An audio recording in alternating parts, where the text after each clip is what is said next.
We have Lucinda Scala Quinn here today. You know her as the author and founder of Mad Hungry, and she's likely a familiar face to you. So many of you know her as a co host of PBS's Everyday Food series. She's got a new cookbook out, Mother Sauce Italian American Family Recipes and the Story of the Women Who Created Them.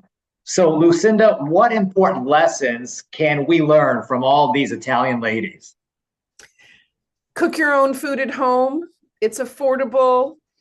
It feels good to be together at the table. It's healthy for your body, your mind, your soul.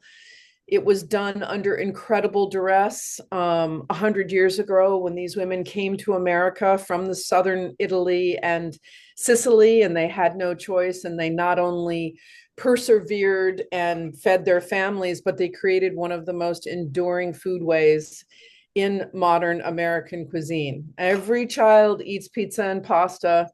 Every household makes spaghetti twisted together with sauce on top. So it's undeniable the contribution to our lives in America that the immigrant Italian women made. And what I like about your book, yes, it's a traditional great Italian cookbook, but you also do have, great sections explaining like the challenges. Can you shed some more light on that? Because I think a lot of us today, we romanticize this period of people coming to America and, yes, life was hard in Italy, on Sicily, but they came to America and it was all great. And it wasn't that way. Absolutely not. Of course, the promise was the streets were paved with gold, and they weren't. But the forests and the waters were abundant. So they came with techniques. They came often with seeds in their suitcases for artichokes or arugula. They uh, they made do, and they not only made do, they were able to stretch ingredients. They employed incredible ways in which to take small spaces and be able to pour out 3 meals a day, sometimes for 10 people, with very limited resources. So we can look back today when I hear people say, I don't have time to cook, I use the delivery services. I think about what these women did. So what I decided to do was to take some of their strategies and re-put them in this book so that you could see if they could do it, you could do it. And it's not only rewarding, it is actually incredibly empowering to have that skill to be able to offer yourself and those around you, whether it's your family or your friends. I'm half Italian. My Italian grandma passed away when I was 9 years old. As I look back, I think all I can remember, my memories are she was always cooking something. It was the fresh bread, it was the pasta, it was all those things. And you mentioned how, these women knew everything, especially how to cook in a frugal way and use everything. Can you give us some tips to be frugal with our cooking? Well, for instance, you could, learn to love beans. Start with chickpeas. They take on the flavor of other things. They're incredibly affordable. You could buy a can, and that's convenient. But if you take a pound and you hydrate it, you'll have 4 times the amount of chickpeas. You hydrate it and you cook them. You can then freeze 3 cups of it that you can just pull out ready to go. We had something that was actually the Friday night dinner from my great grandmother called, again, depending on the dialect, we called it chichi de pasta or pasta cheech.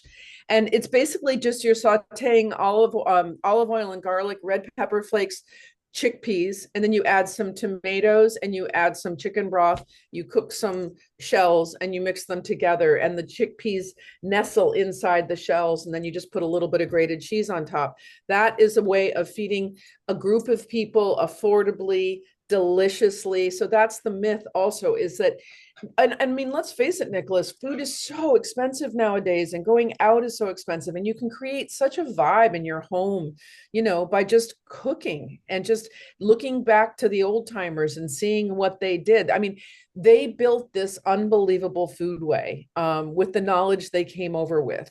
They, were raised often in the dry southern landscape where eggplants and tomatoes thrived, lemons and oranges thrived, olives. And so here we are. When they came to America, you had the advent of frozen food, of canned food, of ground meat. Meatballs. I mean, meatballs. I don't know about you. Talk about your grandmother being, and you remember, and you were 9. I have the same memory. Whenever we went over there, there were trays of like lasagna and ziti and cannoli. These were very humble women. The aunts and the sisters were all together. They were all chattering and arguing, usually about meatballs and the right way to make meatballs, whether you fry the meatballs first and then put them in the sauce, or you drop them rolled into the sauce. I mean, that was like a political discussion. And these are the memories I have, and then I brought into my own family.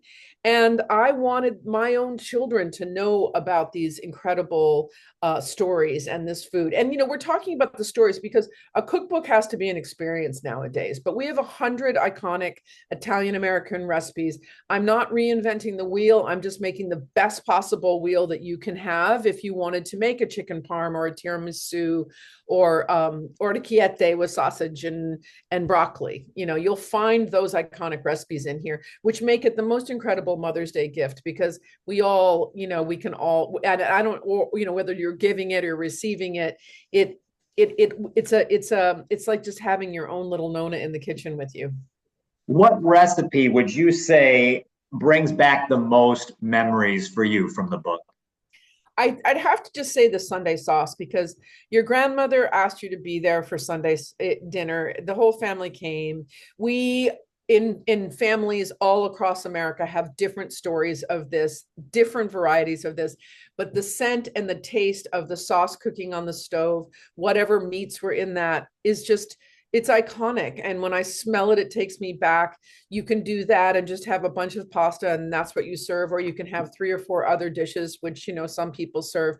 But it's the first chapter is called Simmering on the Stovetop. And the first recipe is the Sunday sauce. And to me, it's really the iconic heart of the book. But then we have, cooked in the skillet, where you've got the chicken marsalas and the chicken piccatas and the, things that happen in 10 minutes that are delicious. We have iconic regional dishes like chicken Vesuvius, which is from Chicago, or some of the seafood stews from San Francisco. So there's a lot going on to choose from.